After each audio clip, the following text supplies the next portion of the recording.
அழகான மலர்களால் சூழ்ந்த ஒரு சிறிய கிராமத்தில் மழலை நாய் ஒன்று வாழ்ந்து கொண்டிருந்தது.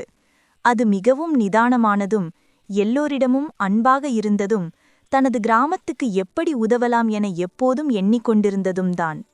ஒரு நாள் அதன் மனதில் ஒரு நல்ல எண்ணம் தோன்றியது.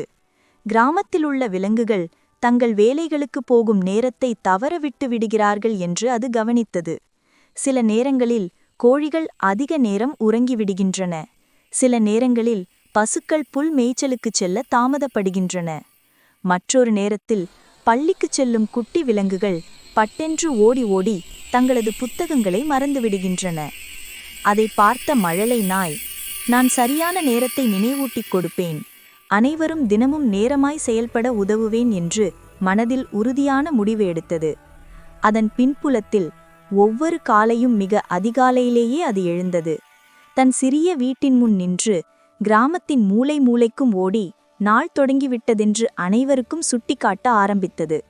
அது ஓடும்போது அதன் காலடி சத்தம், அதன் வாலையாட்டும் துள்ளல் கிராமத்தையே எழுப்பும் ஒரு சின்ன மணி போல இருந்தது. குழந்தை விலங்குகள் அதை பார்த்தவுடன் காலை நேரம் வந்துவிட்டது என்பதை புரிந்து மகிழ்ச்சியுடன் புறப்பட்டனர். ஒரு நாள் மட்டும் அது கடுமையான மழையில் சிக்கிக்கொண்டது. காற்று வீசிக்கொண்டிருந்தது. மழை தூரியதாக அல்ல, கொட்டிக்கொண்டிருந்தது.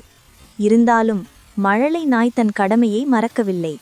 அதன் சிறிய கால்கள் சதுப்பான பாதையில் வழுக்கினாலும் அது மெதுவாக எழுந்து மீண்டும் ஓடத் தொடங்கியது. அந்த நாளில் அது அனைவருக்கும் நேரம் சொல்லிக் கொடுக்க வந்தபோது கிராமம் முழுவதும் அதைக் கண்டு ஆச்சரியப்பட்டனர். தன்னுடைய பொறுப்பை ஒருபோதும் விடாமல் காப்பாற்றும் அந்த சிறிய நாயின் முயற்சியை அவர்கள் மனம் கனிந்து பாராட்டினர். அந்த கிராமத்தில் அந்த நாளுக்குப் பிறகு நேரம் தவறுவதென்பது இல்லாத ஒன்று. காரணம், அங்கு ஒரு சிறிய மழலை நாய் இருந்தது. தன் பொறுப்பை அன்புடனும் ஒழுக்கத்துடனும் நிறைவேற்றும் ஒரு சிறிய மனசு.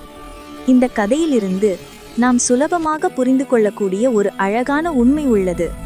சிறியவர் என்றாலும் சரி, ஒருவர் தன் பொறுப்பை அன்புடனும் ஒழுக்கத்துடனும் செய்யும்போது உலகமே அவர் மீது நம்பிக்கை வைத்து நிற்கும். Thanks for watching. Subscribe me.